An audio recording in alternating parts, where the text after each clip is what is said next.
to talk to you about learning to be vulnerable with parents. Um, so I live with my mom, but um, there are times that she's away for work, and so there's kind of like a disconnection. So, for example, you feel connected to your parents, and then all of a sudden they're out of your life. I don't know about you, but I didn't see my dad for 10 years from the age of 8 to 18. And then when I turned I guess recently I reconnected with my dad after 2 years of not talking to him. Thanks for joining.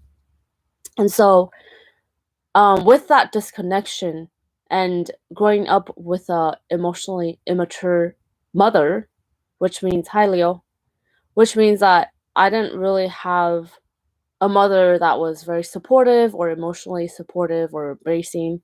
So, say like if I told her like, "Hey, I got heartbroken," her way of comfort was, "Why did you get close to that guy then?" So that's her way of comfort, and it's like, that's not very comforting because your daughter needs a hug, not accusation. And so, like, I just kind of hung out with 2 friends that it seemed like they also had emotionally messed up, parents who they couldn't open up to, they couldn't talk to. And so, to be honest, like, I was feeling low key, like, depressed, and I very rarely feel that way. Before I did for a long time because I went through a breakup and 6 years ago, and I just shut down. I completely shut down, and I didn't talk to people. I Netflixed for, like, 6, 7 hours a day, like, it was really bad. And part of that was I felt attached to someone and they were suddenly out of my life. And it was just like this absence, right? And so when I was 8, when my parents divorced and my dad suddenly disappeared out of my life for 10 years, it was very traumatizing. So after that, when I tried to date, I really was afraid of attachment. I was kind of becoming a avoidant styled love person.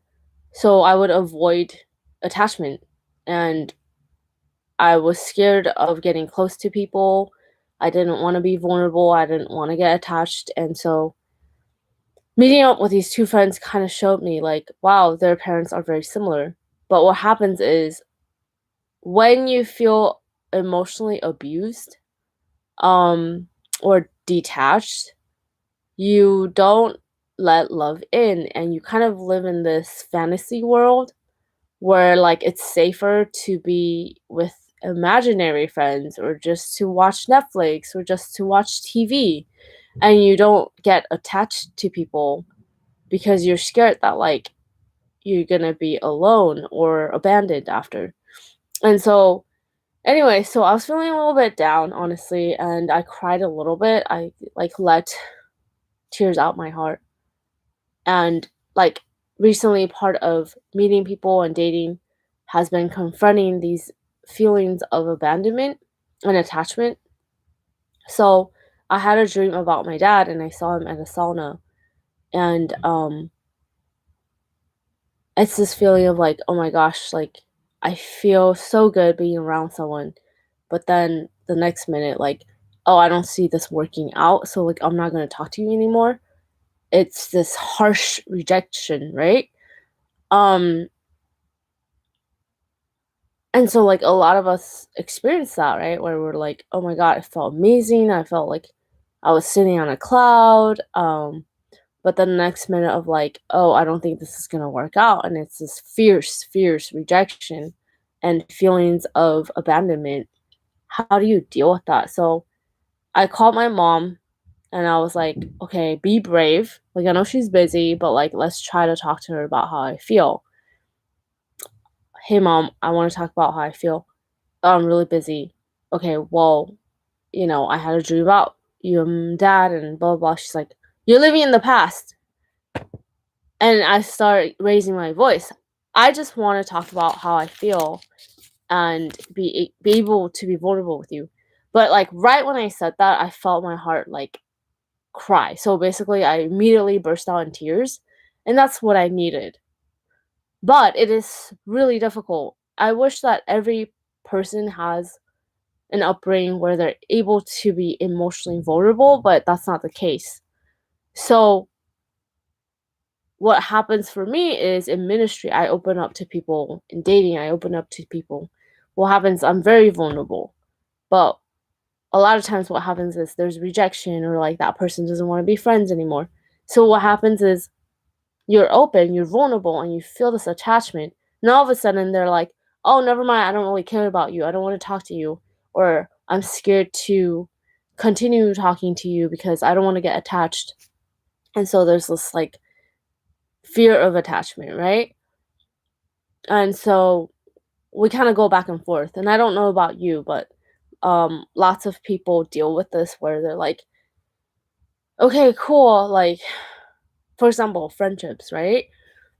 I had an ex best friend that I was really close to. I would talk to her 2, 3 hours a day. And it got to a point where, we had disagreements and she basically stopped talking to me.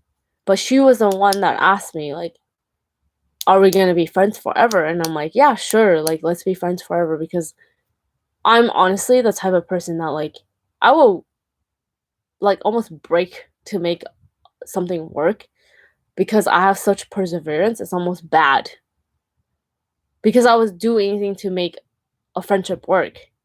Hi. And I realized, like, not everyone wants to give all of themselves into a friendship, into a relationship. And it hurts a lot when I try as best I can and to get reciprocation from that person and not get it from my own father, not get it from my own mother, not get it from my own brother. And this feeling of like, I don't feel loved and I don't feel wanted, right? Hi.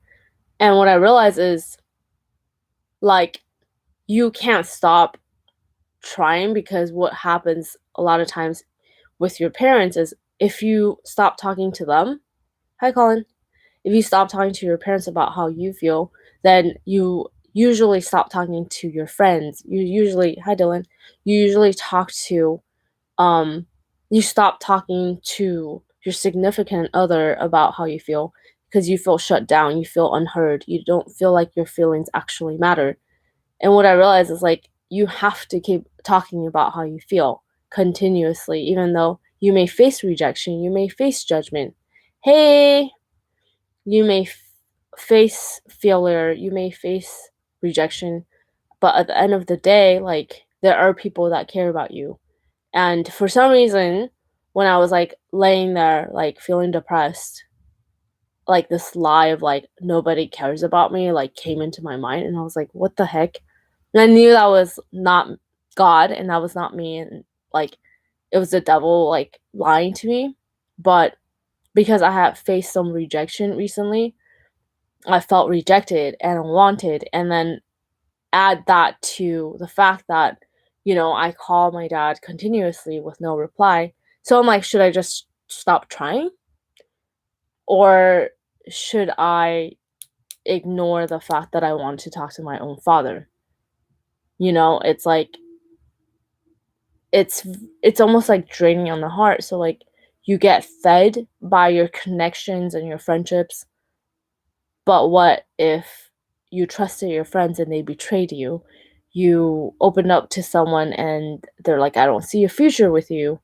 And so all of this is very hard, but I would say your heart is a muscle that you need to work out every single day. And you let love in by letting love in. Like doing the vulnerable thing of calling a friend and saying, "Hey, look, I need help." Doing the vulnerable thing of calling your mother that you may be afraid to tell them how you feel. This is how I feel. And you might be judged and you might be rejected for it, but it's a way of letting love in a weird way that you're taking a risk. And I feel like I think sometimes in relationships we don't tell the truth because we're scared of rejection, we're scared of judgment. But it makes you stronger because as you continue to tell the truth on a daily basis, you're building a stronger relationship. And like, for example, right, I told my mom how I felt. Hey, I feel hurt because recently I've been feeling rejected or unwanted, and I try to reach out to dad. Her response was, don't live in the past. And I'm like, I'm not living in the past. I am trying to reach out to a father that may possibly die of liver disease or whatever. And I don't want to live with regrets. I want to live to the fullest of my vulnerability, my heart, like living with a heart that's not shut down. And so her response is, don't live in the past. And so I'm like, I'm not living in the past. I stood up for myself and I said, I do have goals and I do have dreams and I am living them out. But it's important to be emotionally vulnerable because that's connection. I feel like a lot of kids have connection with their parents in a way that's functional. Hey, I got bills to pay. Hey, guess what happened? I got a promotion. Hey, I'm getting married. Everything seems to be functional in a lot of kids' lives, but it's not an emotional connection. An emotional connection is, hey, today I feel kind of shitty. I feel I went to see my friends and they said something and it made me feel rejected. Okay, cool. Feelings. Like feelings are so important. Hi.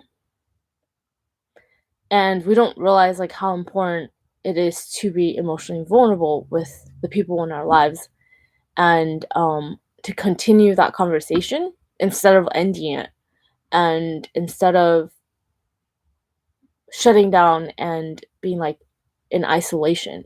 It's really important to tell people how you feel and to continue that connection, especially with your parents, even if they're busy or they avoid you. That like your voice matters and your feelings matter and you are loved by God and you're not a burden on others. So I just pray that as you continue to put your heart out there, that you would know that you are loved by God and that your feelings matter, that you are not a reject.